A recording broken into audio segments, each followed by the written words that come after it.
This is the beast of nature, the freak, Rob Terry. I'm Johnny Spade, the new Ohio Valley heavyweight champion with the pretty new belt around my waist. Hi, I'm OVW official Josh Ashcraft. Ladies and gentlemen, you're looking at Triple Threat Talk. I'm Dean Hill. This is Ricky Chevy, and I'm the blue-collar millionaire. I'm Mr. Peck. God, that's great every time. Spectacular. We're the Bronis Brothers. I am the One Girl Revolution, Taylor Hendricks. This is Brandon Espinoza. I'm the Assassin. I'm Bruno Raul Limata. I'm James Moose Thomas. I'm Shiloh Jones. My name is Ron Head. I'm the announcer for OVW. I'm Jamin Olivencia. I'm Alex Silva. I'm Rocco Bellagio. I'm Kerry Bodie, the Ohio Valley Wrestling fan advocate. Raphael Constantine. I'm Rand Perez. My name's Muhammad Ali. Baez. I'm Paradise. This is Jack Black. This is Ohio Valley Wrestling. Referee Chris Sharp. This is Sexy Sean Casey. I'm Chris Silvio. This is Michael Hayes. This is Jason Wayne. And you're watching Triple Threat Talk.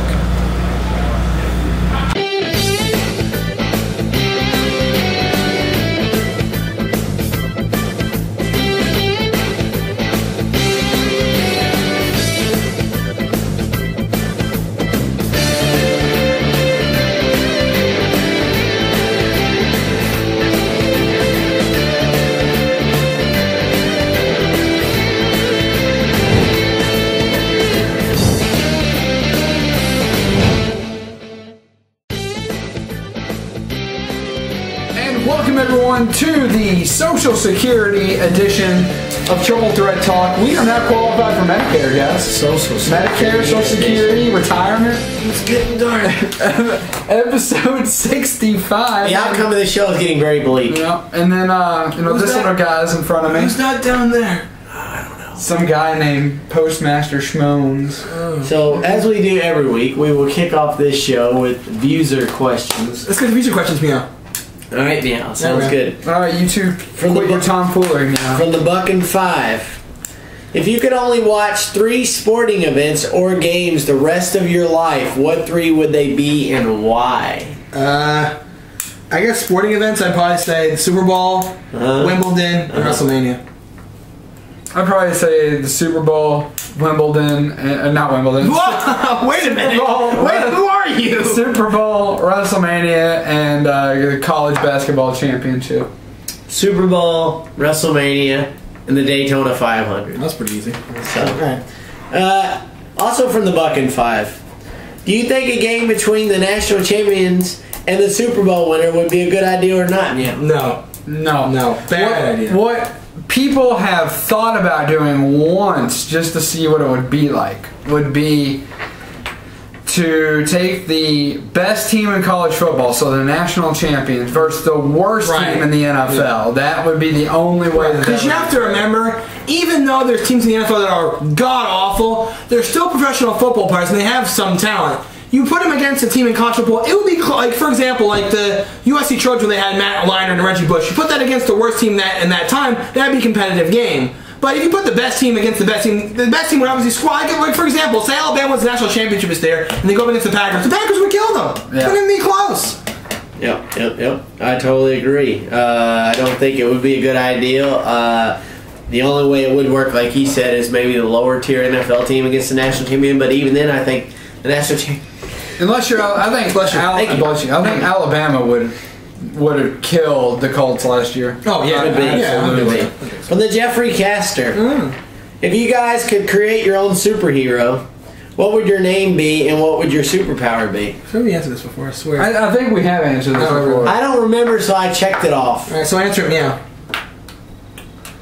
Wow, oh Lord. Right, actually, I have answered this. Now that you say this. So, but I'll go ahead and repeat what I said because I remember what I said. Yeah, I would go off with my Indiana Jones moniker because Postmaster Jones is from the Indiana Jones moniker. And my superpower would be, I don't need no superpower because Indiana Jones is epic and he doesn't have any superpowers, so I don't need it either. Does he have superpowers of getting girls or something? Oh, he's just epic. Okay. I remember I said supervillain. I said something like the Riddler. I think I said something like that. So I mean, like I said, I like the Riddler because he's different from other different Batman villains. Like he's not like the diabolical one. He thinks more than he does like destructive things like the Joker does. So that's kind of what I would do, like an intellectual supervillain. So. Sir? Oh, I've already answered this. You're up, yeah. I've already answered it. Did you? We answered it too, but yeah, we answered it too, but we were given the respectful thing to do, like you should do. Come on, man. I think I'd probably be a supervillain with telekinesis, something like that, something with the mind. Charles Xavier. From Against All Odds 20. Who is or was the most underrated wrestler? One guy, past or meow? Meow. Clearly, they watched Super Troopers today. Not today. Just discussed it. Underrated. Like I said this before, and I've said it again. I mean, I love being a turtle. If you're in the WWE, obviously you're gonna have to be there. But I guess underrated. Yes, underrated. Yes, sir. I only say this because he should have gotten more than he got, and that's Mr. Perfect. I mean, obviously Mr. Perfect's one of the greatest of all time, but he should have run with the world title at least 1 or 2 times. And he was a great Intercontinental champion, there's no doubt about that, but Perfect was so good in the ring, so technically sound. He had the mic skills, he had the gimmick, he had everything a wrestler could need, and he just never got that push to a world title, which makes no sense. Yeah, he won world titles in like the AWA, but he never got, you know, the push he needed in WWE to be the guy, which he should have been. Right. As far as currently goes, I'm going to go a little bit... I mean, he's still wrestling currently, but he's not in WWE right now. I would say John Morrison. John Morrison, completely underused. Just because he doesn't have the mic skills they want him to have, which is really fair. Obviously, the Miz can talk circles around Morrison. There's no denying that. But Morrison has so much talent. He's so gifted in the ring. It's ridiculous what he can do in the ring. It's mind-boggling. You don't believe the things he can do. And the fact that just because he couldn't talk as well as other people could, he didn't deserve to be, you know, the guy world champion, which makes no sense. Right. Morrison has so much talent, it's ridiculous. So I think he'll come back, obviously, but I think they need to use him correctly this time. Right, I agree. I agree with both people you said. I mean, Mr. Perfect never got a championship. You can't really argue that one. And then Morrison, obviously a good friend of the show, where we were sad to see him leave. I agree with both of his. I'm actually going to say for currently Rob Terry. Right, you mean Meow? Yes, Rob Terry. Okay. Because he is solely underused in TNA. He is not used the way he should be. He's a bodyguard to Robbie E. He is totally used properly in OVW. And I wish TNA would take a page out of OVW's book and push him the way he needs to be pushed, because he's a lot more epic than they make him out. Unleash him. Yes, exactly. Unleash Rob Terry. All right, Skid Baby.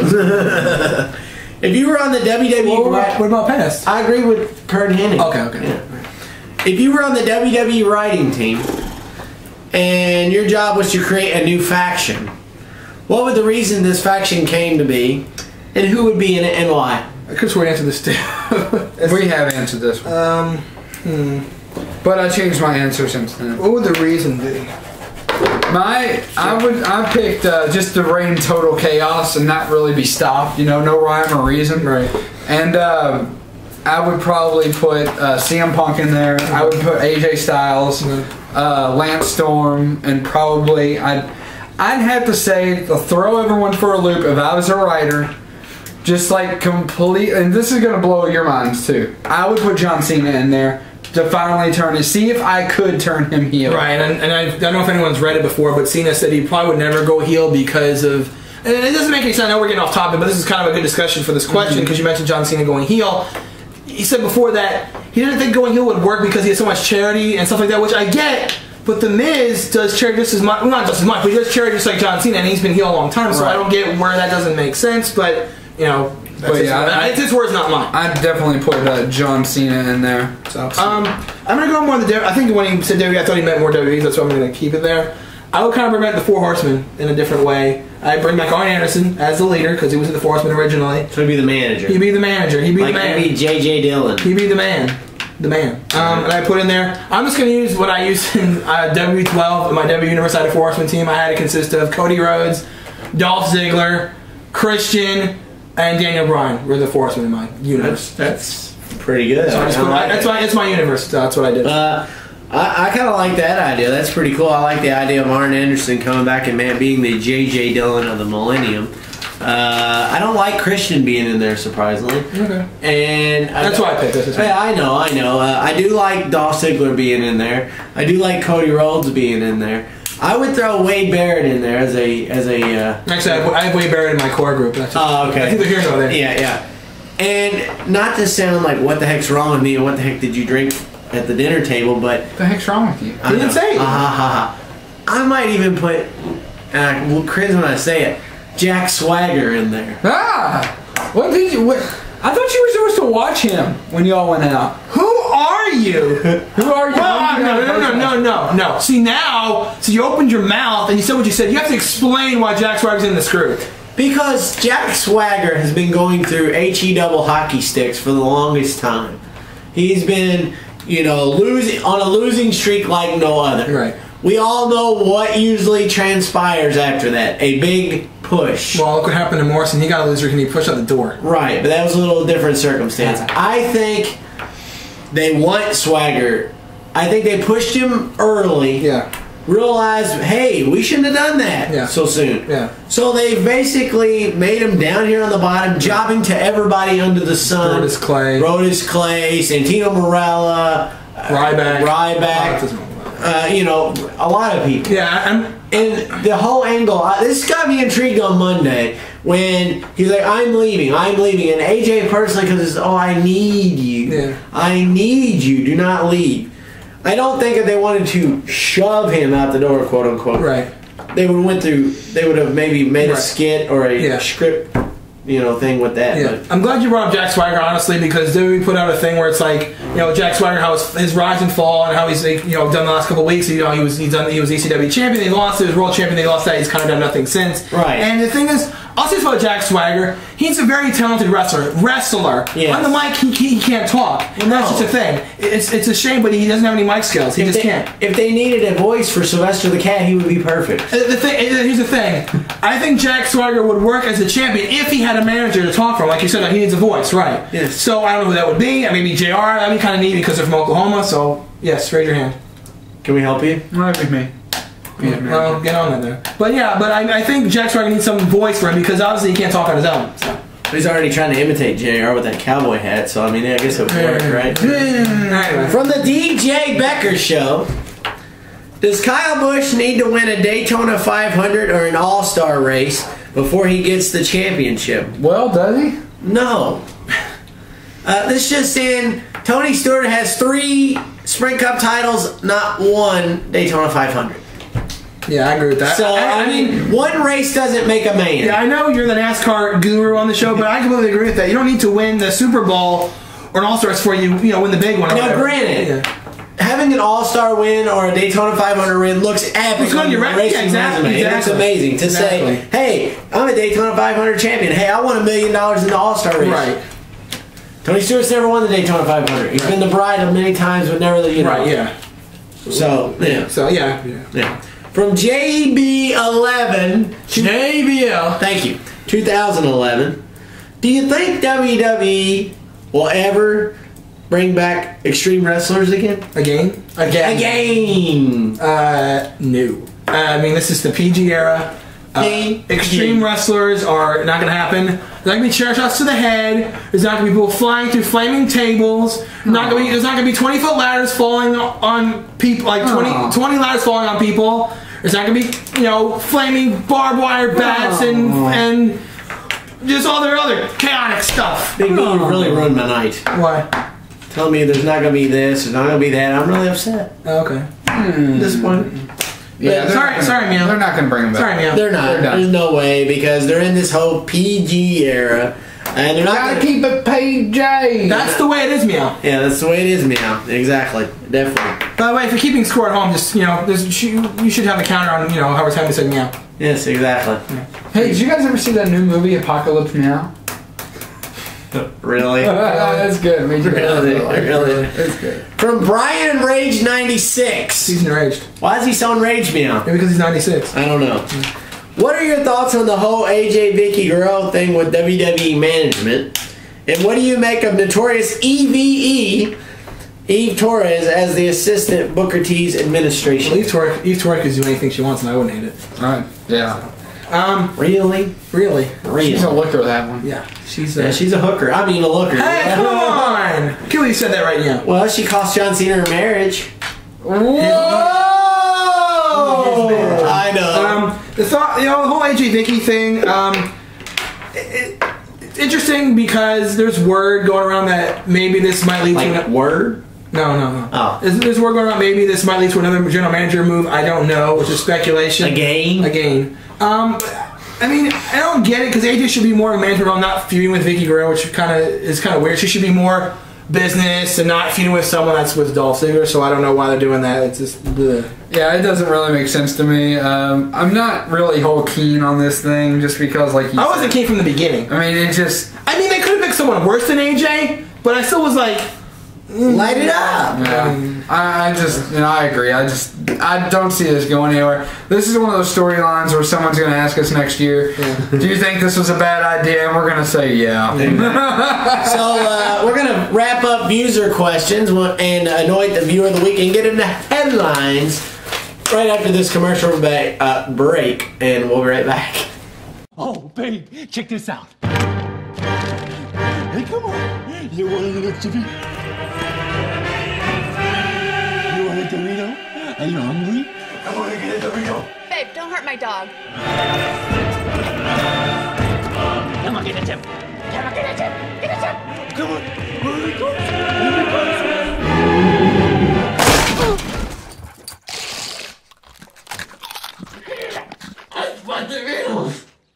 And we're back here on Triple Threat Talk. I am Postmaster Jones. This is the Doctor, and of course, our esteemed producer, editor extraordinaire, Big B. Right, yeah.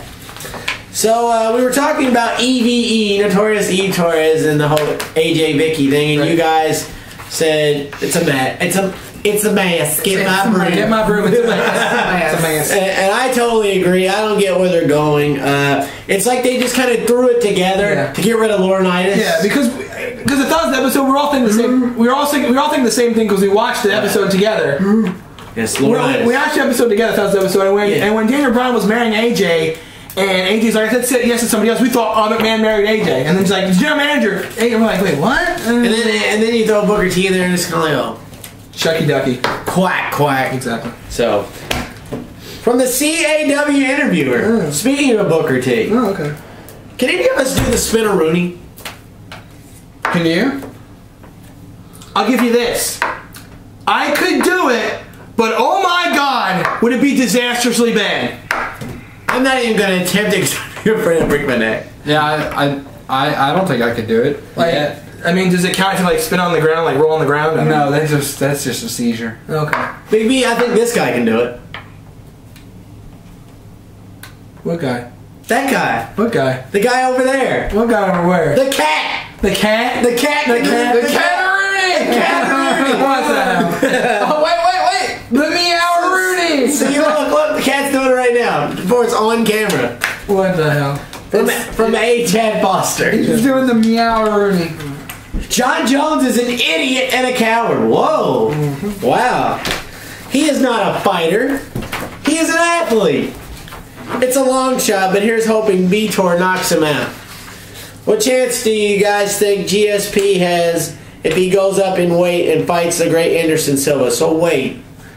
How does one relate to the other? It doesn't. I don't make sense to me. Well, I'm confused. Well, Dana White was talking about if GSP beats Carlos Condit in his next fight, he might fight Anderson Silva. But what's that have to do with John Jones and Vitor Meira?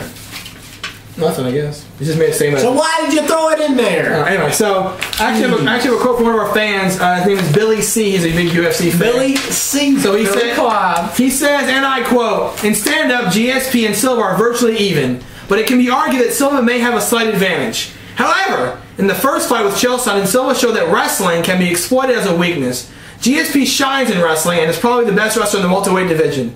If GSP keeps a good tight stand-up and works his wrestling in top form, the edge should go to St. Pierre. But one factor that is yet to be determined is how much of an effect moving up in weight would be on GSP, which I completely agree with. The weight, moving up in weight in UFC is very difficult because you got to gain the weight to move up in there. Silva's a very good fighter, but GSP is very talented, so... And this brings up another good point. This is honestly somewhat of a dream fight, I think, in UFC. GSP versus Anderson Silva. And then we also want to see another dream fight, which we never know when that's going to happen, in Manny Pacquiao and Floyd Mayweather. When they stop bleeping. Yeah, and I watched the ESPN First Take today. That was the last topic. That was the last topic of the day, and I agree with Stephen A. Smith for some odd reason. I agree with him this time. That's weird. And he said that Pacquiao's next fight is in December, and this is not going to work because people buy it anyway. But he said that he thinks Americans should boycott every pay-per-view that Pacquiao and Floyd Mayweather are on until they fight each other, which is a good idea, but it's not going to happen. It's not going to happen anyway because nobody buys them anyway. Well, I'm just saying. Nobody watches boxing. Boxing is down. Boxing is pretty dead in America. In Mexico, it's actually pretty still decent. Yes. In other countries, it's still pretty good. But America, it suffers. So it does. It does. So with that, I will anoint this week's episode 65 Viewer of the Week. 65. And I'm mulling them over. Mulling. And I've decided that this week, the Viewer of the Week goes to, because we had a pretty interesting discussion regarding Jack Swagger and the whole thing. So, against all odds 20, you are this week's Triple Threat Talk, episode 65, Viewer of the Week. Hurrah! Hurrah, kazaa, kazaa. Huzzah! So with that, Big B, if you would please, my good sir, cue the cheesy headline music. Alright, everyone right now, put on your party hats. Doctor, give me the news. I got the bad case of the headline blues. Doo-doo-doo.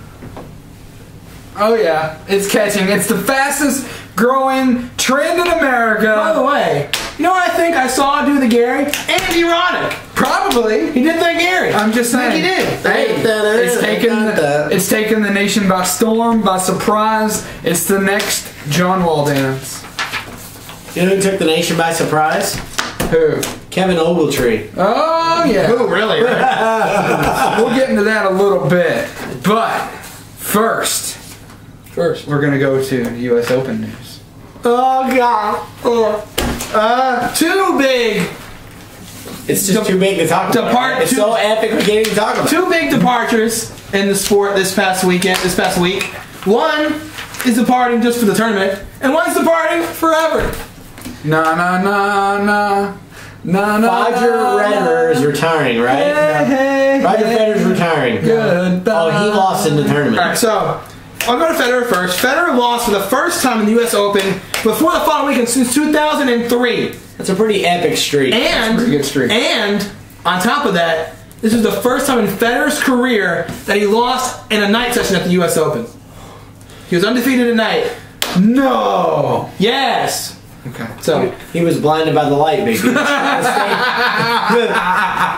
one that comes to song references, not you. I like that. You know, the thing is, like, I picked Federer in the tournament. He was playing the best tennis of anyone during the summer, and that's the truth. But you're not going to win any matches against someone that's very talented as Tomas Berdych, making like 40 errors and not serving as great as he can. He struggled on his serve, and Berdych played fantastic tennis. You know, Federer making way too many errors. And the thing is, I'll say this, and I agree with. I think this is true. The Burge is the word. Okay. But I think this is the truth, and I think it hurt him because Berdych played his previous match against Nicolas Almagro, and he got a chance to play, and Berdych played, and he won the match. Federer, by chance, he didn't play Marty Fish because Marty Fish had some, what happened with that? Medical. They didn't say what happened. It was a precaution because previous in the year, Marty Fish had irregular heartbeat. That's not good for a tennis player. He didn't know. I swear to you, he didn't know if he was going to wake up alive or dead. His heart would just race. He didn't know what was going on. He had to get surgery, or whatever. But under doctor's orders, they wanted him to, not play as a precaution. Right. So Federer didn't get to play that match. He comes against Berdych, who's been playing, consistently. He hasn't had a day off. He had days off, but he's played every match he needs to play. Federer didn't have that match to play. That he didn't have that space filled, so he didn't have as much experience, playing time as Berdych did. So Berdych was more fresh as in playing. Federer didn't get it to play, so he's kind of rusty, I guess. And Berdych just took advantage. Federer would say he didn't, but I agree with that. I think, you have to consistently play and get out there and work on your serve and work on not making errors, and Federer didn't get a chance to do that, so he kind of played Berdych, and Berdych always causes Federer problems anyway. So, Federer out of the U.S. Open. I'm not sure if Djokovic wins, he gets #1 ranking back. I'm not positive on that, but it could be. And then the sad news of the week, press conference on Roddick's 30th birthday. He announced it was his final tournament, kind of sprung it on everybody. That Roddick was retired. Did we cover this last week? No. We did not. No, sir. We did not. We did not. Roddick sprung it on everybody who was retiring. So it was the last hurrah. And obviously, as a U.S. Open fan and tennis fan, you want Roddick to win, realistically it's not going to happen. You wanted it to happen. So he survives a little bit. Then he faces Juan Martín Del Potro, who is currently playing right now against Novak Djokovic. This actually be the match will be over by the time this uploads. But you know, Roddick put up a good fight against Del Potro, but Del Potro is playing too strong, too good right now, and Roddick is retired from tennis, 30 years of age. He looked pretty decent to me. I don't know why he's retiring now. He says he wants to do more things, spend time with his wife, and back at home. I can't blame him. He wants to open a tennis center in Houston, Texas, which that's where he's from. You know, obviously Roddick, I think he's a first ballot Hall of Famer. You know, he's played Federer a lot of times in Grand Slams, came up a little bit short. Won the U.S. Open in 2003. So Roddick was a very good talent, a very good U.S. Open American player. He'll pass the torch to people like John Isner and Marty Fish and Ryan Harrison and Jack Sock, even Steve Johnson, who's up and coming from USC. Sack Jock. So Roddick's gonna be missed on the tour, but I liked Roddick. He was very good. That's the most epic tennis name ever. Very outspoken player in the press conference too was Andy Roddick. So. All right.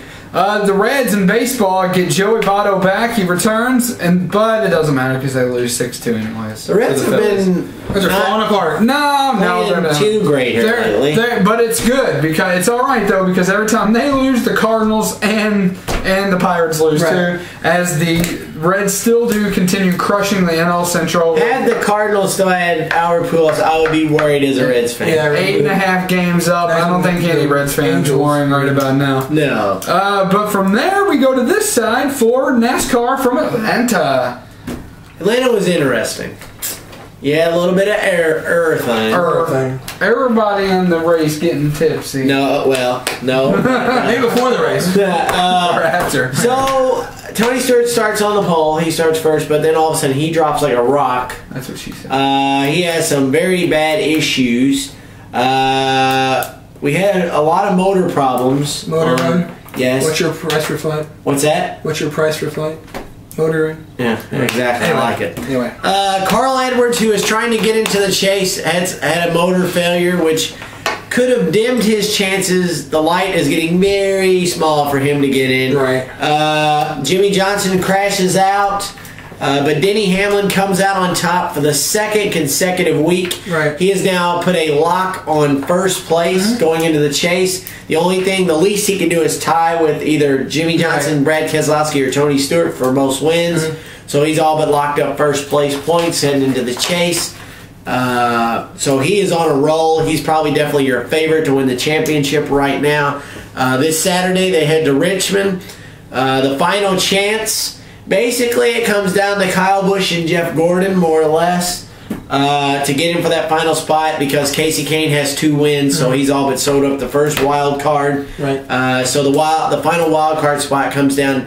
I mean, Ryan Newman could technically get in there. Joey Logano, Marcus Ambrose, and Carl Edwards could even get in there if he wins, but he has to win. Right. So the race to get into the chase, that last race is always exciting. It's Saturday night under the lights, so as always, under the night races are always epic.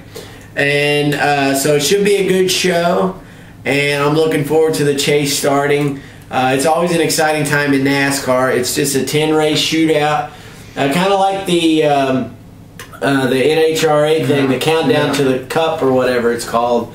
It's countdown to something. They take the top X amount of drivers and reset all the points. Which they kind of had a upsetting weekend. Probably their biggest weekend of the year, if not one of the biggest, the U.S. Nationals. It's held every year on Labor Day weekend. Probably might be their biggest dragster event of the year. Got kind of rain shortened, I think. Got rained out. Yep, got rained out. Will that be rescheduled or no? I think they're going to reschedule. They got to reschedule Nationals. Yeah. They got to. Yeah. So good motorsport stuff this week. Before we move on, I just want to give a quick shout out. Yes. Congratulations to Jimmy. I want to congratulate him. Oh yeah. He was in this contest in Chicagoland Speedway's Facebook page to what was it again? What did you win? Well, it was the Shake It for Luke Bryan contest.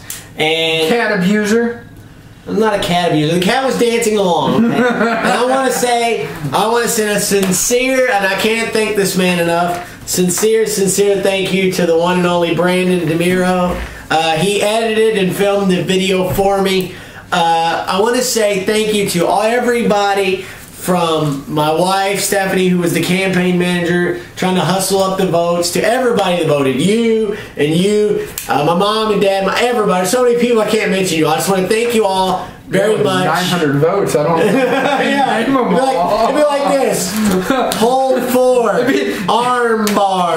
We take a commercial. Come back. Person 694. Arm bar. It'd be like him trying to, a few weeks ago, going down the entire roster of the WWE. And he did it fast, and it was very efficient. So, but what I won is I won 2 pit passes, which is amazing, and 2 tickets, and 2 front row tickets to the race, the Luke Bryan concert, and pit access. Maybe I can sneak Triple Threat Talk and interview while I'm there on the That'd be sweet. The one thing that we're getting close to break, but the one thing that's kind of conflicts with it is said the same night as Night of Champions. Sorry. So won't be seeing Night of Champions this year. Darn, I'm sure you're gonna miss Night of Champions. Yes. I'll be in Chicago. I'm debating. Isn't that where Night of Champions is? No. It's in Boston with Jensen. Yeah, it's in Boston, Mass. You're debating what, sir? Going to Chicago or not? I don't know. You should go. I don't know. You should go. I don't know. So, well, with that, let's take a quick break. We'll clear our heads, and we'll be right back.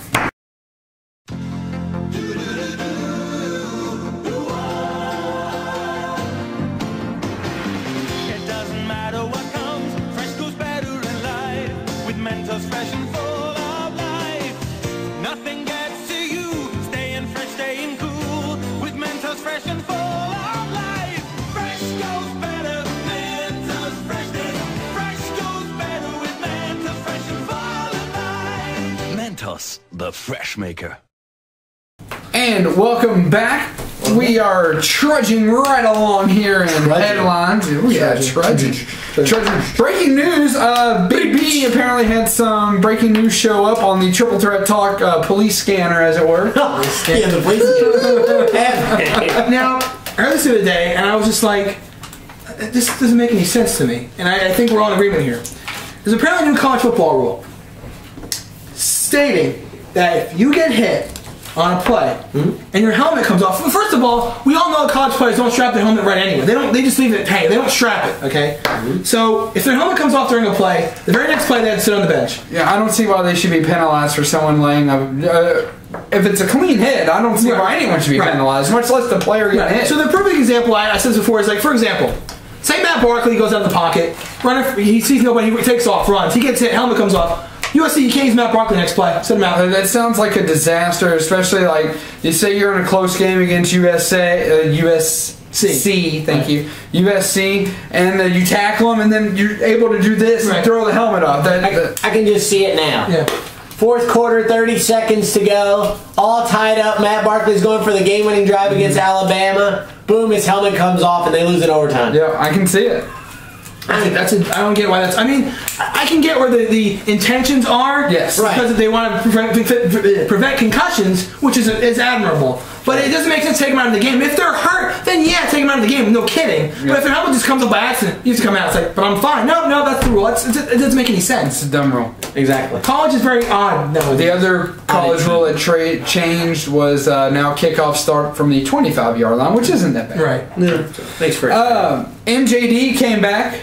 And they're still going to fine him $1.3 million. And he's not playing this season. He's not playing, which might affect my pick when we get there. But yeah, MJD did come back. Some good news for them. On the going from the comeback end to the go away end, Deion Branch released from the New England Patriots again. We'll take him back. We had him a while ago.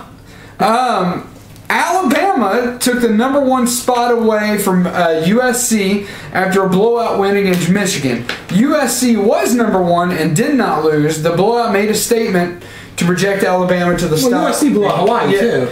But you also have to consider the Hawaii not top 25. Well, yeah, Michigan very much top 25. I mean, but I can see both ends of the spectrum here. I'm not so blind to the SEC. And everyone's saying still USC's going to face Alabama in the championship. I mean, it could happen. It very couldn't. I would look forward to that. Yeah, I think Alabama LSU again. You know, I think both sides may have an argument, but I tend to agree towards Lane Kiffin a little bit. I can see his saying of, you know, we didn't lose. We blew our team out who we played. Yeah, it wasn't a top 20 opponent like who Alabama played. but maybe Michigan wasn't deserving of the ranking that they got in the preseason. But they had it. But they had it, right. They had it. But I don't think they should get dropped all because I don't agree with that to a total extent. We're all in agreement we don't like the BCS anyway. No, yeah. That's why here's the thing, though. But also, once again, we all are in agreement we don't like the BCS. Here's the thing. Here's how I see it. Right now, we are in the BCS system. Right. So whether or not we have to accept it. Yeah, okay? I don't like it. Now, and I'm going to segue here. I'm not just picking on USC, but this is going to segue us into our next topic, local news. Okay. But say you're in a weak conference, and make no mistake about it, USC is in a weak conference. Absolutely. They've played their butts off for years to get where they are. If they had this team and they'd had 3 losing seasons, they probably wouldn't even be in the top 25 right now. Yeah. But they are in a weak conference. You have to schedule strong when you're in a weak conference. And U of L suffers the same thing. The Big East, they're the only top 25 team in the Big East. Right. Mm-hmm. And you have to schedule strong. And the only team that they maybe even come close to being ranked, and that's even maybe if the chips fall absolutely perfectly, the only team they're looking at for them to be ranked is North Carolina 2 weeks away, and that's if North Carolina wins both of their games and a couple people in the top 25 in front of them lose in front of that, which I don't see happening, but it's the only possible way that they're going to face a top 25 team this year. But like I said, I'm not just picking on U of L.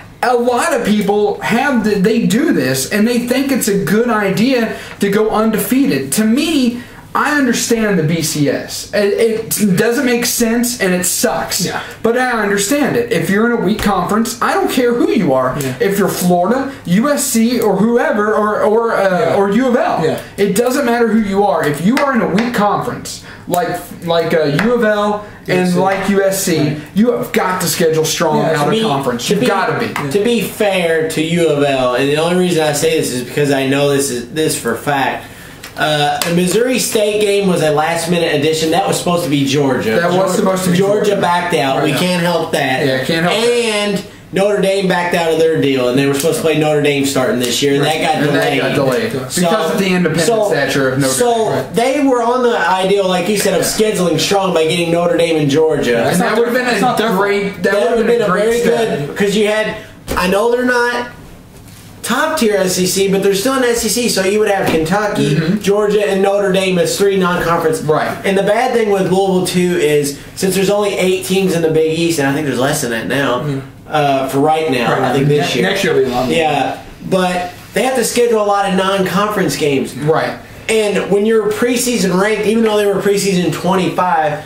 There's still a lot of teams that don't want to play you. Yeah. Right. Because they don't want to have to come to your house. They don't want to have to come and you're not going to want to go to their house. Right. I mean, they're paying the price for being bad. And why I say that is because they have to play at Arkansas State.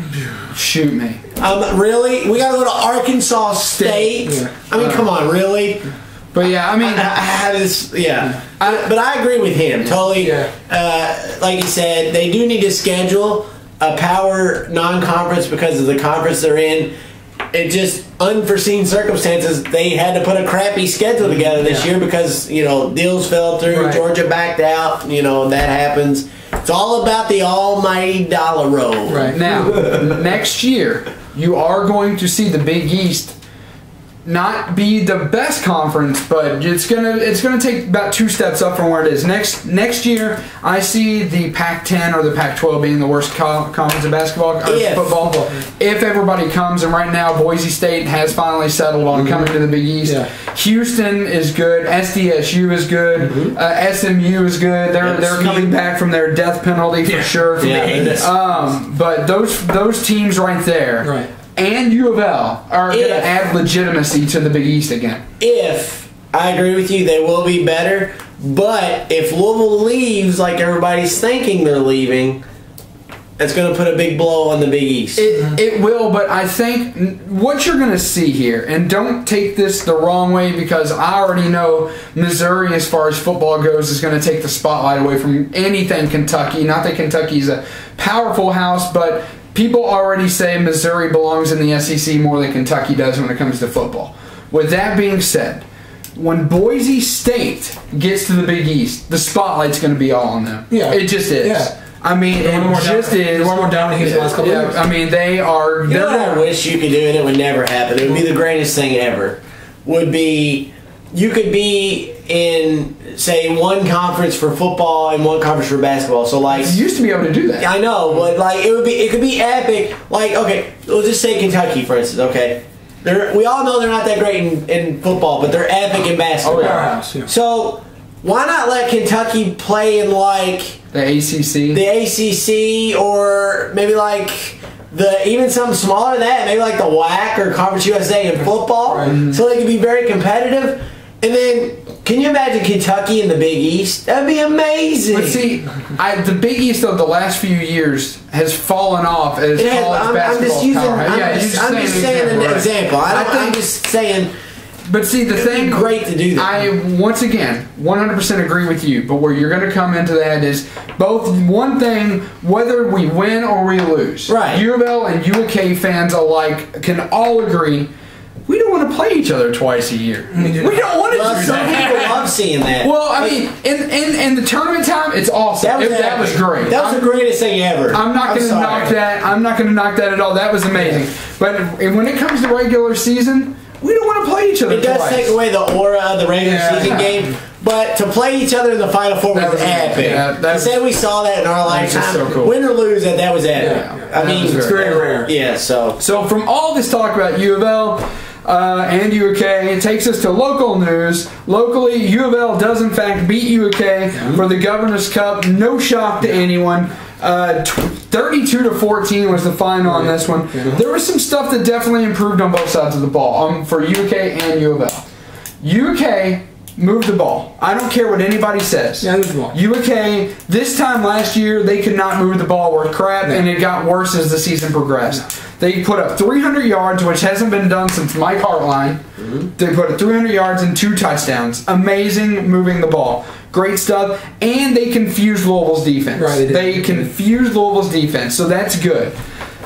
Flipping that. Just not enough. Flipping that token. Right. Flipping that token, their defense, took about 100 steps backwards. Yeah. Last year, Kentucky finished 118 out of 120 FBS schools in offense. Yeah, they even said that on the show, and I was like, wow. Yeah. Now, flipping that coin once again, in defense, they finished in the top 30. Right. And there was a couple years ago when they sucked, when they did absolutely horrible. They were like 120 out of 120 on both defense and offense, but they had the #1 special teams in the nation. Yeah. And that was for them. I remember we scored 3 times that U of L game. All of them came from special teams. Right. Every single one of them. Right, yeah. But on the opposite end of the spectrum, you had U of L, absolutely no shock to anyone, Teddy Bridgewater, taking the ball, teaching the clinic. Oh my Lord! No UK receivers within what they said 10 plays. Out of 10 passing plays, there were no UK receivers within 5 or 10 yards. He was like Peyton Manning. It was ridiculous. He was 19 of 21. It was ridiculous. He was absolutely putting on a clinic, like he said. And I guess Sonoris Perry was a ghost. Because the announcer on ESPN, this was classic. And on that run where they got bottled up and then he snuck around on the end and they scored like a 45, he goes, were they asleep? Somebody gave Kentucky's defense a pillow because I think they were sleeping. I was like, oh my goodness. Because sleep at the wheel. Yeah. Because like he said, all the local talk locally was how good Kentucky's defense was going to be with Mr. Cobble and those guys. And the guy's real name is Mr. For those of you guys that aren't local, his real name is Mr. M-I-S-T-E-R. Yes, Cobble. Yeah, that's his real name. But so all the talk was about their D, but yet it was their offense that outshined their defense. Yeah. So obviously, like he said, no shock. Louisville did win. Louisville moves on. They play Missouri State this week. 22 now. 23, sorry. 23. And then Kentucky has Kent State at home, who apparently know how to run the ball backwards. That was awesome. Can we play that clip? Is that possible? You want the punt? Yeah, the punt. Yeah, can we play that? Yeah. Check out this. Take a look at this. This is crazy. From a first half fumble. Snap is high. This ball knuckles, bounding down. Wait a minute. Wait a minute. He's running the You're wrong going the way. wrong way. Holy moly. How often do you see that? How often do you see that?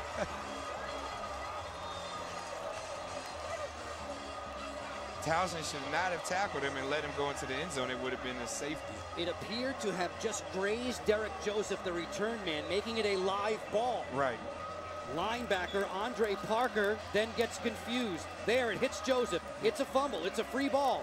Andre Parker has it, and then he's wrong way Parker for 58 yards the wrong way. Joseph's yelling at Peter, which is what punt returners yell in order to get everyone away from the ball, and then the ball hits him. And then Andre Parker, the sophomore linebacker for Kent State, runs 58 yards the wrong direction. And if the Towson kids would have understood it, they should have let him go into the end zone. The thing I want to say about this clip, though, we just saw it, is that not only did he get the punt, okay, he runs 50 yards the other way, and nobody stops him. But see, it was fun and go, right? Bobby V had the coach of Kent State on. I can't remember his name. But they were laughing about this because, you know, Kentucky is about ready to play Kent State. Yes. And he said, you know, you can laugh about this now, but he said, if you think about it, everybody is to blame. Everybody, both sides of the ball. Yeah, because why are people chasing him down? Let him go. Let him go. Let him score for you. If you look at this, there is all kinds of things. No one's at the right here. So. Yeah, no one is in the right. Let him go. No one is in the right on this clip at all, because if I'm the other team's defense or special teams now, I am letting this guy go because I'm seeing safety written all over this. Who Kent State play? I can't remember. Well, the other team, he just like doesn't pay attention. The ball goes the other guy. He just runs the other way. It's like runs the other way. It's like. What? Exactly. Wowzer, wowzer. And with that said, we'll be back to finish off our last headline. And Pick'ems are back. Yes. Hey Peyton, welcome back. Thanks, Papa. What are we going to do to kick off this season? Same thing as last season. 1 million free Papa John's pizzas. Good idea. 2 million free pizzas. I like it. No. 1 million free Papa John pizzas. 2 million pizzas it is. Let's do it. All season long, Papa John's has 2 million free pizzas for Papa Rewards members. Sign up now at papajohns.com, where a large buffalo chicken pizza is $10 or any large $2 more. Better ingredients? Better pizza. Papa John's. Really? 2 million free pizzas? Wait till you see what's next. And welcome back to Triple Threat Talk. Big B alongside the Doctor and Postmaster Jones. And now the final headline, of course, is the return of the NFL. The what? Football. Oh. The football. Who cares about football? We're going to wrestling coverage. No, I'm totally kidding. Get out of here. So, we have the Super Bowl champions, the New York Giants. Go ahead. Taking on the Dallas Cowboys. And they're going to try to defend their title in their home stadium. And Dallas comes in and says, not so fast, Eli Manning. 0-3 at the half, though. This game was a snooze fest at the beginning. The very beginning, it was a snooze fest. Both defenses showed up a little bit. You know, Romo threw a bad pick in the beginning of the game, which obviously who didn't see that coming because Romo always does that. But Romo played very well. Romo went 22 of 29, 307 yards, 3 touchdowns. Pretty good. And Kevin Ogletree, as you mentioned earlier, 8 catches, 114 yards, and 2 touchdowns. Kevin Ogletree. How many people are going to be picked up on the fantasy? That's what Rickard said. Yeah. Our friend Michael Rickard said that. Now, here's my problem with this. Kevin Ogletree, obviously very talented. Right. To me, though, I'm not picking him up on fantasy football for one reason. No one was on him. Yeah, I agree. I mean, it was like the Giants throwing, and it was just like a simple pitch. Yeah, the Giants covers look like Swiss cheese. I mean, you don't know where Swiss cheese until you get a good pass defense against him. I'm going to hold off on Kevin Ogletree. Don't put all of this on him because he's a very good corner, but Akamura was not playing. Yeah. So that could have hurt them. But I think what really hurt them more is Victor Cruz dropping 3 passes. That'll. So he had some hits in the stock market.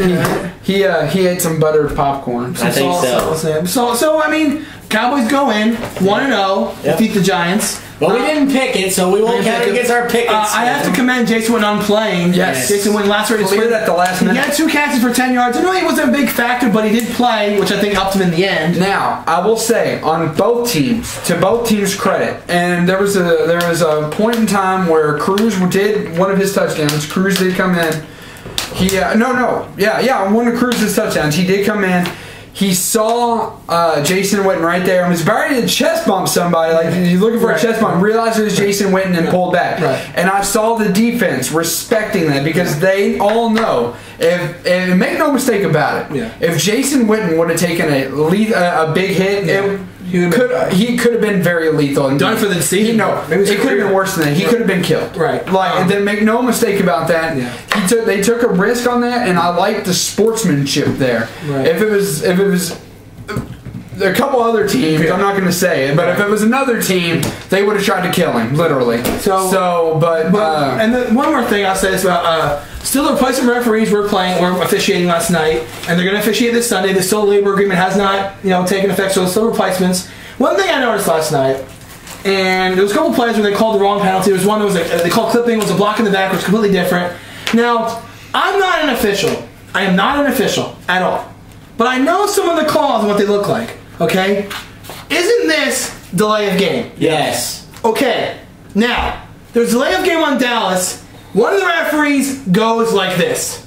What is he hugging? What is that? What is that? He's doing the Macarena. What is delay of game on the offense? Like, what is that? What is that? Like, why don't they just go like this? False start, face mask. Like, what is this? I don't get. Just give himself a hug. He's like, I'm doing a good job. False start. Okay. Face mask. So now to our favorite segment of this season. Bum bum bum bum. Dun dun. Triple Threat Talk Week 1 NFL Pick'em. Right now. Dun dun dun dun. Finally. Let's kick it off. Here we go. Are you ready? Here we go.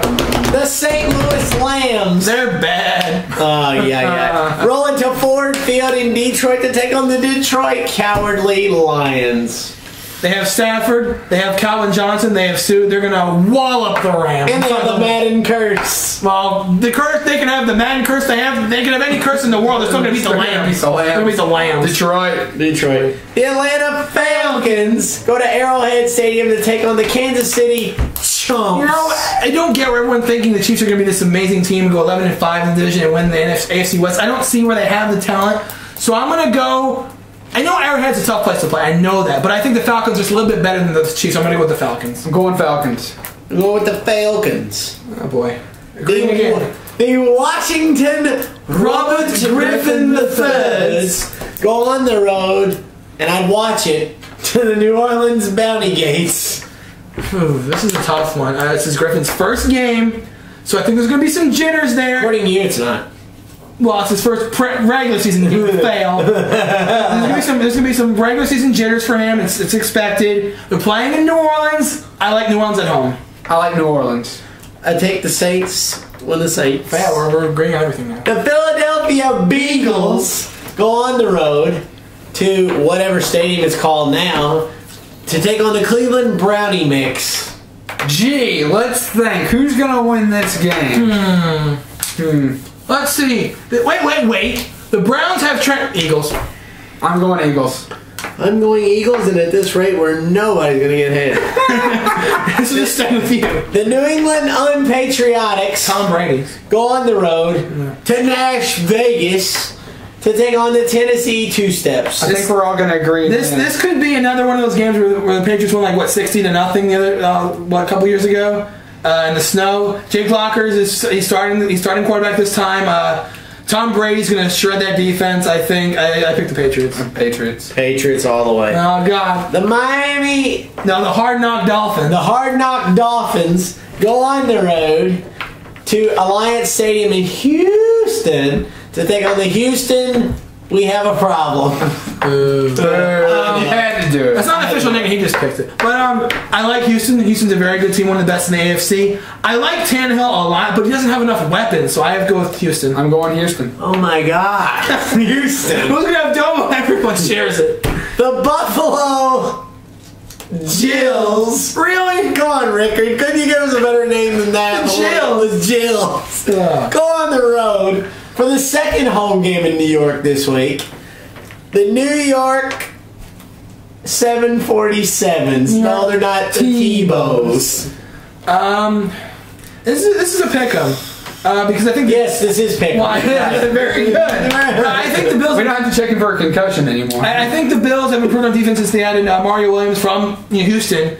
But I just don't think. I just don't think Buffalo has enough weapons on offense. They have Stevie Johnson, who's good. Fred Jackson's pretty good. Fitzpatrick is okay, but I think the Jets are going to win this game. I agree. I think the Jets are going to win because I expect them to, when they unleash Tim Tebow, I expect it to fully be in a Wildcat third down red zone situation. I like the Bills a little bit. They're improved, but I just don't think they have enough weapons. As much as I want to pick the Jills, I just can't do it. I'm going with the 7. Jets. And at this rate, everybody on the same record. Yes. The Jackson failed Jaguars go into Minnesota for whatever it's worth. The Triple Threat Talk Toilet Bowl Game of the Week. The Jackson failed Jaguars go on the road to take on the Minnesota Pirates. That couldn't be a worse game. This might be the lowest rated watch game. This might be one where we differ. I don't think Minnesota's very good. I said that in the football special, which actually airing this weekend. I know MJD's not playing, but I look for Blaine Gabbert to do a little bit better, and I think Blackman arrives. I'm going to pick Jacksonville. I'm taking it. I don't think this game is going to be as bad. I'm like Minnesota. I'm standing by this.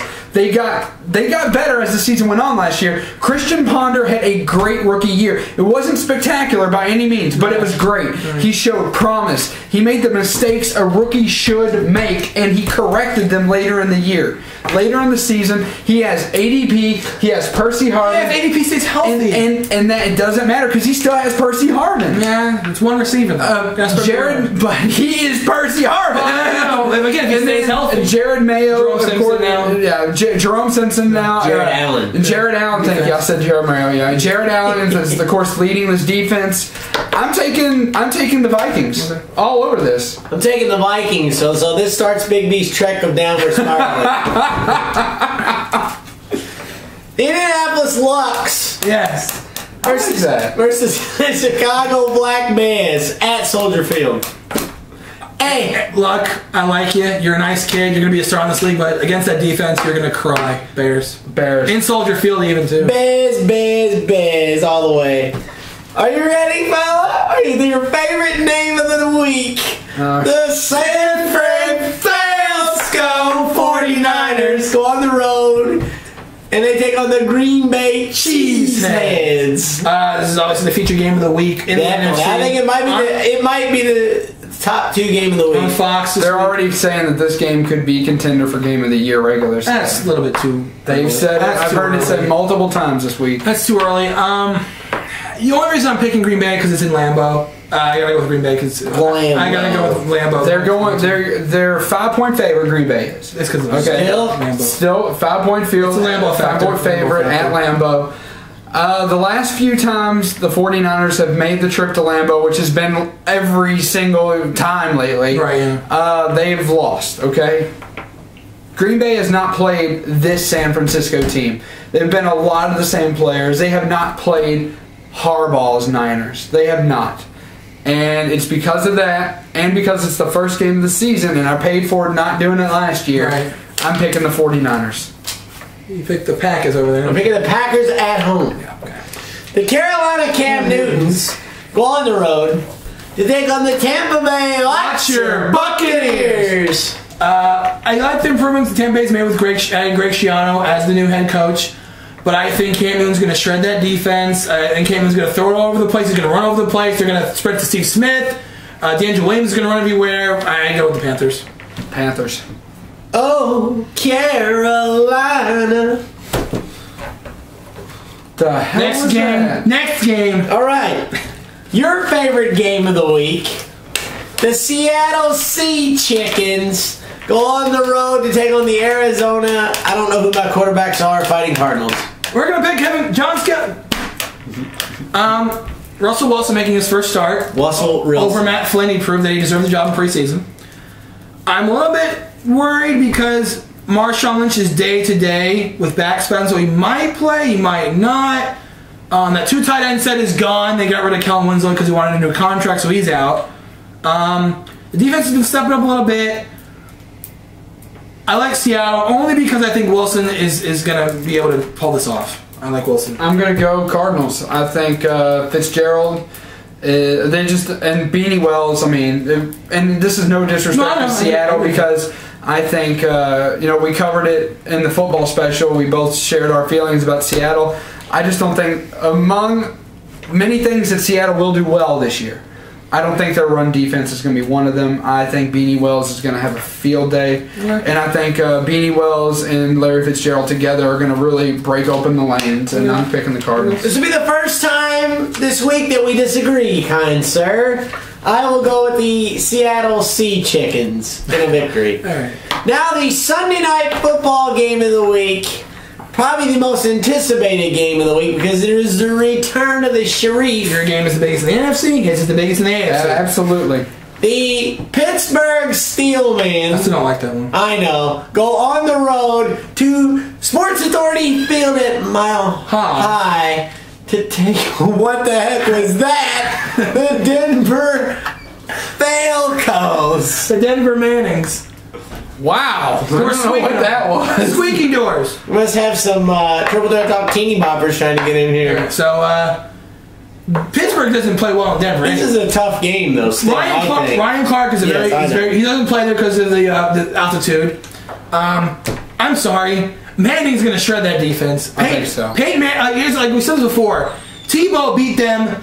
And that was Tebow. Peyton Manning is definitely better than Tim Tebow. He's going to spread it around to Jacob Tammy, Joel Dreesen, Brennan Stokely, Eric Decker, Demaryius Thomas, Noshawn Marino. My goodness. Phyllis McGahee. Oh, yeah, so I mean, Denver. I go with Denver. They're at home. Pittsburgh, they're struggling because of some defensive issues. I go Denver. They could be playing in Pittsburgh. They could be playing in Denver. They could be playing on the moon. I'll go with the Broncos. And we'll finish up pick'ems after this break. Would you like an autograph? I do way more for the fans. I doubt that very much. Do you like this hat? Here, it's yours. You can have it. Take one of my helmets. It's much better than the hat. What about a ride home? Can I give you a ride home? I mean, even better. Take my car. Do whatever you want with it. Kidding me? Can you beat that?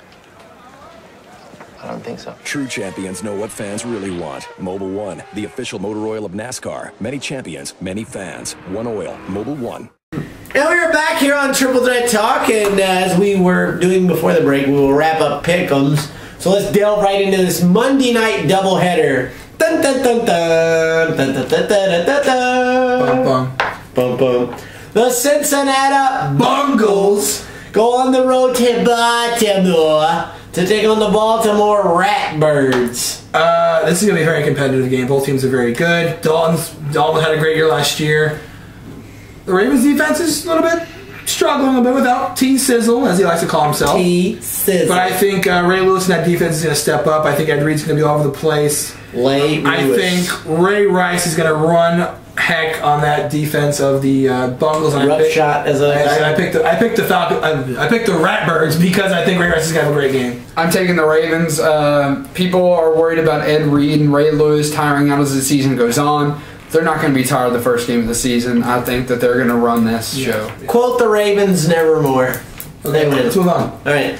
The San Diego Sparklers go on the road to Oakland to take on the Oakland Oh-No's. Oh no! Raiders. The Raiders. I am actually going to pick the Raiders because it's at home. And I said before, I don't think... the Raiders have that... They're a tough place to play. That Raider Nation is scary. I've seen it. It's not good.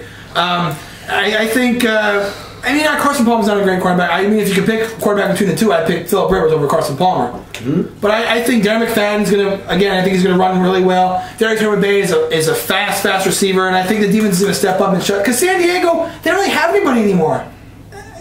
They really don't. They have Antonio Gates, that's it. And then Vincent Jackson's okay. Ryan Matthews isn't better than LT. And Phillip Rivers had a horrible year last year. I go with the Raiders. Yes. Sir? This is a tough game. You are torn. Yes, I'm very torn. You are torn? Part of me wants to say the Chargers, and the other part of me over there wants to say the Raiders. The Raiders. The Raiders. I agree Carson Palmer being a quarterback is a concern, but when he switched, he's had a full offseason now to study this playbook. Darren McFadden is just good. So good. I think I'm going to have to go with the Raiders. He picks the Raiders, and I pick the Raiders. I think it's a home field advantage for them. So with that, we will have a jumbled mess next week because we have some differences, and Big B will welcome his position in the basement, as he always does. Where the big boys play. So with that being said, the return of a segment lost in time. Ladies and gentlemen, boys and girls, you know them, you love them. It's time for Cheers and Cheers. Make it quick, Theo. Shut up. A wrestling name. I know. Yes. Cheers to Kenny Britt, back for the Titans. Yeah. Yeah. Cheers to being suspended for 1 game for drunk driving. That was a good one. That was good. Thank you. Good start. Thank you. Cheers to the Lingerie Football League. I think we can all agree on that one. Hey-o! Cheers to the NFL for picking up their officials for the replacement. Oh, God! Cheers to Oglesby.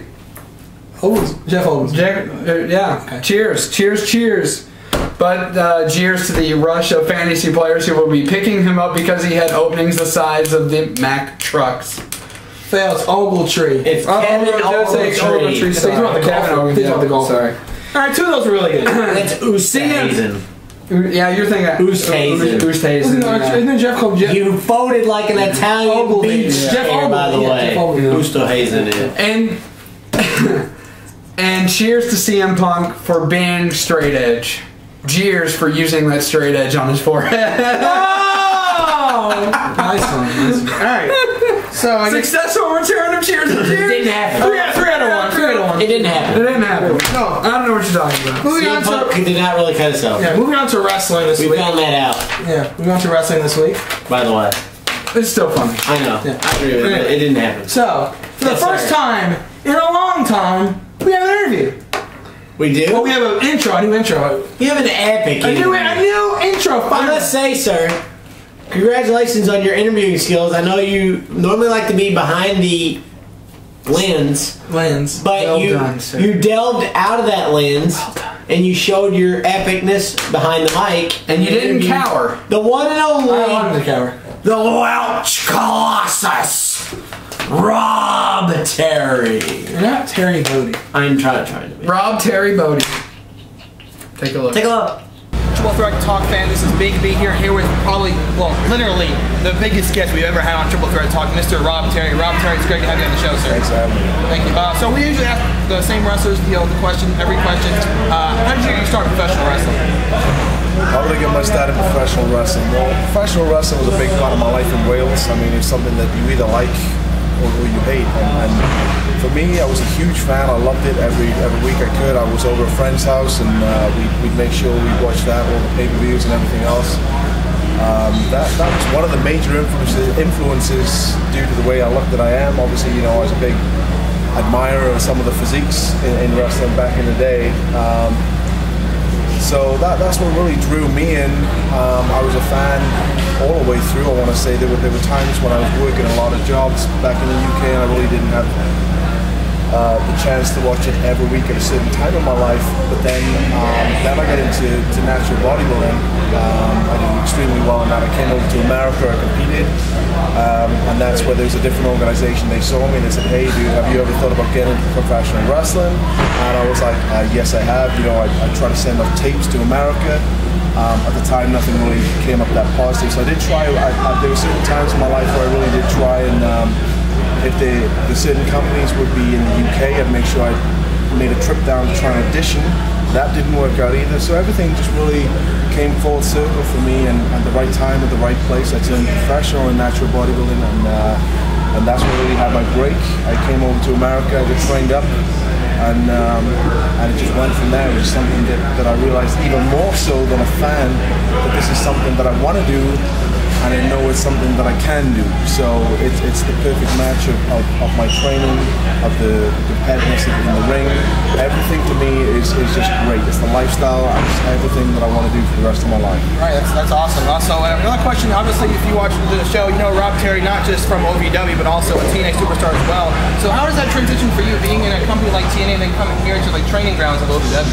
It's extremely great. I mean, I'm a big believer that, you know, if you really love something that much, you've got to do it all the time.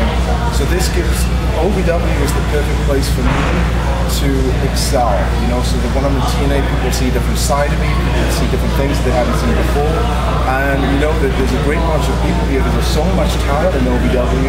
I look forward to working with these guys pretty soon. You know, there's a lot of great talent here. And I'm pretty sure I'll be seeing them in Impact Wrestling real soon. Alright, so let's fast forward to this past Saturday, the Saturday Night Special. Rob Terry, a former OVW Heavyweight Champion, and you were vying to get another shot at Johnny Spade's Heavyweight title at the next Saturday Night Special. You enter at #1, which is a hard test in the first place. You make it to the very end, and then your compatriot from TNA, who comes in 2 weeks prior, enters and knocks you out of the Rumble. I mean, what are you feeling right now? What are your feelings towards Crimson? I mean, what are your plans? I don't know. First of all, I don't know what the guy's thinking. I mean, he's only been here for like a month, and I think he's rubbed everyone up the wrong way. I mean, for me to be the first, I don't even know how I was even the first spot anyway. Do you know what I mean? That's probably that is the hardest spot in the Rumble, and personally, I feel cheated that I had that in the first place. And plus, Johnny Spade owes me a rematch anyway. So whatever way you look at it, I'm coming for that rematch, and I'm going to take that belt. So there's no two ways about it. I'm coming for it. I'm going to take it. All right, I want to thank Rob Terry for being on the show real quick. And this is Big B with Triple Threat Talk. Stay tuned for more Triple Threat Talk news. He was big. He makes you look like a shrimp. You look like a shrimp. Well, one day you're gonna have abs like that, sir. Can you imagine me trying to interview him? It really looked bad. I look like Hornswoggle. This is PostMaster John. I'm like, Big B, get me a step ladder. Shouldn't your nose be bleeding? Best interview ever. Rob Terry interviewed by Ron Head. Wow, that would be a good one. Can you hear me down there? No, I cannot. So a great interview by Rob Terry. Obviously, some concerns about Crimson, who won the we'll get into that in a minute, SNS Battle Royal. Obviously, he's not happy. I mean, the thing is, he entered #1. He made it all the way to the end, and then he gets thrown up from behind by Crimson. Ooh, the usual tactic, hiding under the ring, sneaking in and throwing somebody out and winning. So Crimson's a coward. So that was the pre-main, that was the co-main event. We'll get into that a little bit. So the matches we had in that evening were Jason Wayne and Rocco Bellagio taking on Nick Dumeyer and what's that kid's name? Chase something. And he took a back body jump about 10 feet in the air. Yeah. Chase Castle. Yeah, thank you. He flew about 10 feet in the air. Yeah, it was ridiculous. So he got lit up like a Christmas tree on Christmas Eve. Good night, the poor fella took a beating. I think he made somebody mad. Right. So I really do. There was that match. There's also a friend of ours, Mr. VIP, who took on Randy Royale. Royal did win. Royal won, was a good match. And then this match, which I told you what happened. Right, yeah. we thought this match would be for the Femme Fatale champion, which was it was not. But she's a coward. She wouldn't face her in a non-qualification. No. That is false. The board of directors said, and I quote, we cannot condone the use of Miss Hendricks defending her championship in such a harsh demeanor. This favoritism is making me sick. It's true though. Hey, you're on Team Hendricks with me. Right, just stop taking the cowardly way out. It's getting old. So Heidi Lovelace picks up the win in a non-title match. Good. Which is expected. Good. Non-title. And then we get to the meat and potatoes. The potatoes and meat. The Battle Royal, which I know you enjoyed. It was good. Do you want a body? Who? Like mine? No. Oh, okay. Jay! No. Fabiano Rolando. So there was a few surprises. They're not anyone really surprising. Yes. Like I said, Rob Terry was #1, made it all the way to the end. It was won by Crimson. Silva threw Dylan Bostic a mile and a half. Dylan Bostic, this is the announce table. Meet the announce table. Announce table, Dylan Bostic. Play nice. So it was a good dislocated shoulder for Mr. Bostic. It was an exciting battle. I wanted Joe Coleman to win. It didn't happen. No, Joe Coleman. Joe Coleman. No.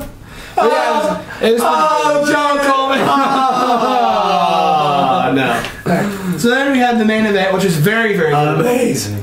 Johnny Spade took on Jamin Olivencia in the 30-minute Ironman match. Spade wins 5-4.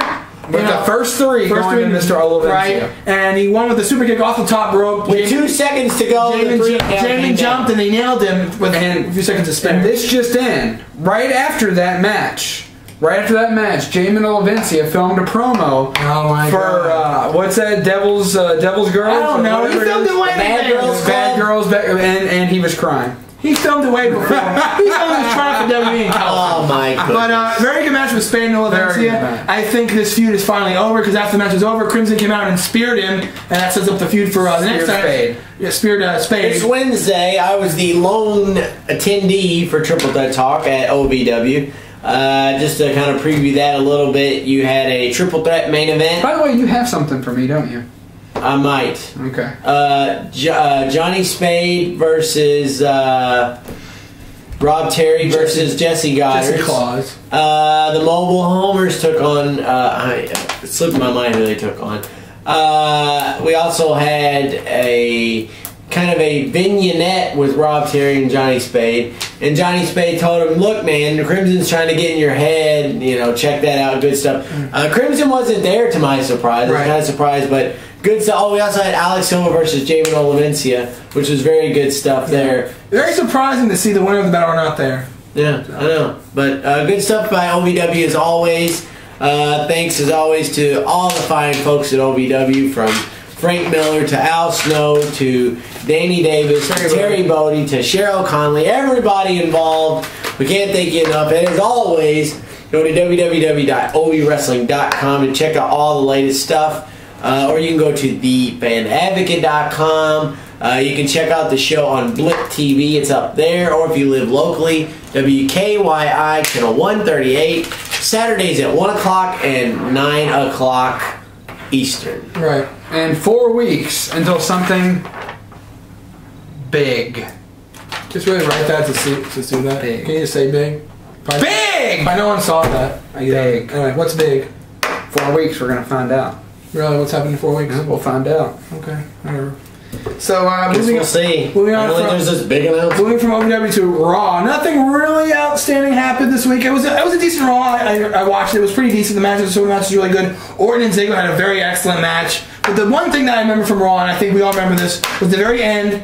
Falls Count Anywhere match between John Cena and Alberto Del Rio was won by Del Rio because CM Punk. First of all, Punk said he was going to wrestle because it was Labor Day, and I need a day off. Personal day, I'm taking it. So at the end of the night, he kicks. That was awesome, by the way. He kicks Cena in the back of the head, and then he gets, after WWE picks up the win, he picks up GTS's him with the help of a car. And who was in that car? Paul Heyman. Who? Paul Heyman. Paul Heyman, the manager for Mr. Brock Lesnar. Right. So this is what I think is going on with this. A business analyzation. Absolutely. Everybody has heard of the rumblings of the NWO possibly returning. Rumblings. And I think that what is going to happen here, this is just me, Paul Heyman coming back.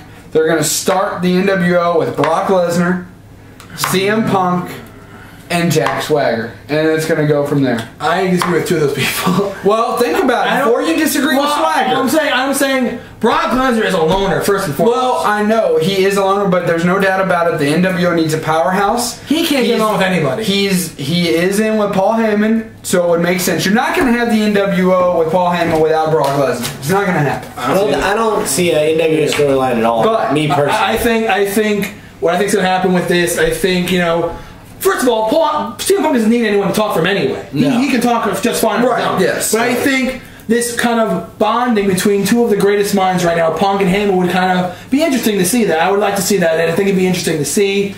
And Paul Heyman and Punk have worked together before, like behind the scenes, they've been talking stuff like that. So I think this would kind of be interesting to see how they work together. Mm-hmm. And where I was going with Swagger is, like PostMaster said, I'm leaving, I'm out of here. And the NWO has been an outsider group, so. And then it was announced. It was announced earlier today that breaking news from GM AJ Lee, but we all know it's really just from the WWE. Bret Hart will be in Montreal for next week's Raw. Ooh, hasn't been there since 1997. We all know what happened then, don't we? Yes, we do. What happened? So that's wrestling coverage. That is wrestling. That's all we have. That's it. So until New Japan Pro Wrestling comes over, we got nothing else to talk about. SmackDown this week. Not going to spoil, but I would check out SmackDown if I were you. I'm checking it out. I know you would. I might. Move on to Night of Champions coming up a little bit, and we'll preview that when it comes to the time. You know, it's in Boston, and I have speculation. Boston, Mass. So any other wrestling news we have at all? No, that's it. That's it. We're done. That's it. So I guess we have a wild card. Wild card. A wild card. But I think we might have to wait to get into it because I think we're running up against the break. Absolutely. So we'll take our final break. We'll get into our wild card and wrap up the show right after this. Hey, Nick Dinsmore here. Do you have the dream of becoming a pro wrestler? Well, I did, and I came to Ohio Valley Wrestling. Join the Nick Dinsmore Pro Wrestling class today. I'm a former WWE superstar. I'm a former 9-time Ohio Valley Wrestling heavyweight champion, and I can train you to be the best today. For all the information regarding the Nick Dinsmore Pro Wrestling class, go to OVWrestling.com and click on school. Join the Nick Dinsmore Pro Wrestling class today. OVWrestling.com, click on school. And welcome back to Triple Threat Talk. This is Big being the doctor, but PostMaster is left. So what's up with that? I don't know. So we're gonna get into our wild card real quick. And wild card this evening. Have you heard of the band Fozzy? I know I have. So at FYE at St. Matthews and here in Louisville, Chris Jericho and that band known as Fozzy made their way to the FYE Music Entertainment Store and signed a couple autographs for some fans, signed a CD, and whatever else you wanted to get signed, they did that. So me and PostMaster went, so what were your feelings on that? It was absolutely... I hope I never, ever see that jerk in Louisville again. Whoa! I'm kidding. Oh. It was epic. But it was cool to meet Jericho. I said this to Jimmy, PostMaster, and our friend Michael. I can't remember to my recollection, I could be wrong, but I don't think I've ever seen Jericho wrestle live, which is a travesty on my part. I mean, when he comes back, we always come back. You know, hopefully I get to see him. Just like I said, I can't replace that I've seen him before wrestle, which I need to. But it was awesome to see Jericho in the band. Like I said, I've never really listened to Fozzy. I mean, I've heard a couple songs and they're okay. They had you by the CD dates to meet him, whatever. I actually like it. I enjoyed it. Some songs are really good. There's a good guitar solos on there, very good drumming, which I like. Jericho has a pretty good voice. He's a pretty good singer. I enjoyed the CD. They played it 5 times before Jericho got there. So yeah, he was an hour and a half late, which sometimes does happen with wrestler or rock stars. They are late to appearances, but they ran into some traffic trouble, but they got here okay. That's cool for you. It was a good time. It was a good time had by all. Got to meet him, get our picture. As a matter of fact, take a look. As you can see here, there's a picture with our friend Michael and Jericho, and then Big B, and then me. Which I kind of am laughing in the photo, as you can tell. These guys put me up to ask them. I didn't tell you to ask it. You said I'm going to ask it. I said whatever. And well, Michael put me up to it mostly. He said ask him if he'll put you in a headlock. And what was his answer? No, but he laughed about it because. You're not there for that. No, it was still funny. And another tidbit I can say, Michael said to Jericho, I tweet you all the time, you never tweet back, and Jericho's response, yeah, you and 800,000 other people. Yeah. So there was a person there, I'm not going to name the name, I'm not going to put him out there, but there was a person there that brought 2 of Jericho's books. Brought a camera. So he had every intention of getting a picture with him and signing the books. He found he had to buy the CD to get his autograph, which is about $14 and change. Wasn't going to do any less, which I completely don't agree with that. I totally disagree. So. But neither here nor there. So it's very interesting to see Jericho, and I'll be honest with you, if we weren't filming the show tonight, we'd be there watching the concert. Yeah, he was in concert in Louisville tonight, and he was like, you guys going to go? And we're like, Well, he asked Michael if he was going. I guess he assumed he was with us, so he said no. Yeah, exactly. So that's our wild card. That is our wild card. I don't have a wild card. All right, I know we have an edit of the week. We do. Very disappointing edit of the week. I'm disappointed. Right. I'm disappointed. So, stop. Just stop. Okay? We watched the show. Me and PostMaster watched the show Hell's Kitchen. Very good show. If you don't watch it, Gordon Ramsay, a world-renowned chef, picks these chefs that are out there in the world doing like either a sous chef or executive chef, whatever, and he picks them against each other, and whoever wins gets, $250,000 signing a contract and goes to, be a head chef at one of his 1,000 restaurants he has, whatever. So, we're down to the final 3. Justin from New Jersey, Dana from New Jersey, and Christina from, where's she from? I want to say Florida, but I'm not positive. Yeah, I think you're right. So, throughout the whole competition, we were watching it, and if you watch it at home, Justin and Dana seem like the 2 top chefs. Which is funny, because that's who I picked in the beginning. He had my skills. Like a couple years ago, I picked the winner from the beginning twice. So, you figure, there's 3 chefs left, they go me down to 2. So you're thinking, Justin and Dana, they got this. It's done. It's in the bag. It's the final. 2 Jersey people going at, which I love to see. Gordon Ramsay's like, the first chef in the Hell's Kitchen final is Christina. Why? I knew Dana was doomed as soon as he said Christina, because I knew it would come down to Christina and Justin. Right. So now it's Christina and Justin in the final. If you watch it, and the thing is, I hated this. They put the Hotel Hell finale on Monday. So now you have an hour of Hell's Kitchen on Tuesday. Now you have to wait all the way till Monday to find out who wins. So not only is Gordon Ramsay at fault here, but Fox is at fault for making us wait another week to find out who the winner is. So I guess this week, respectively, Gordon Ramsay for not picking Dana. You're this week's Triple Threat Talk Idiot of the Week. Oh, geez. Oh, God. So that wraps up the show. As our clock is powering off. Yeah, right. It's a really big shoe. What? A really big shoe. It's been a really big shoe. Really big Stop it, Meow. Cut it out, Meow. All right, Meow. It's about Ed Sullivan, Phil. Look it up. All right, Meow. Search it. Know your history of broadcasting, sir. I will. Okay. All right, so if you want our history, go to facebook.com/triplethreattalk. There's not a lot of history there. You can follow us on Twitter right now at Triple Threat Talk. Yeah. And you can send any comment or question you have at triplethreattalk@yahoo.com. And of course, go to our nice website right now at triplethreattalk.com. So with Triple Threat Talk, this is Big B. This is the Deacta. This is Postmaster Jones signing off for the night and saying good night, Meow. This is Big B signing off. It was an honor to meet Jericho, and I'm going to go to Jericho's concert right now.